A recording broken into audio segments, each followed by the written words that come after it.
खेल के मैदान से एशिया क्रिकेट कप के लिए साबिक भारतीय कप्तान सौरव गांगुली ने पाक भारत मैच की हिमायत कर दी है। साबिक भारतीय कप्तान सौरव गांगुली ने कहा है कि पाकिस्तान और भारत का एक ही ग्रुप में होना मेरे लिए ठीक है।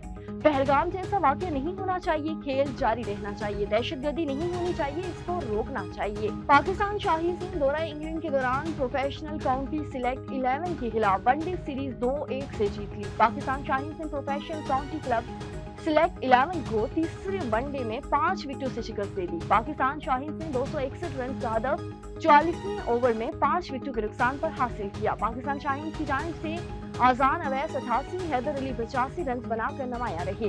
प्रोफेशनल काउंटी सिलेक्ट 11 ने पहले बैटिंग करते हुए 260 रन बनाए। पाकिस्तान शाहीन की जानिब से उबैद शाह ने 4 विकेटें हासिल की। पाकिस्तान के साबिक टेस्ट कप्तान इंजमाम उल हक और सरफराज अहमद ने टेप बॉल क्रिकेट की तेजी से बढ़ती हुई मकबूलियत को खुश आइंद करार दे दिया।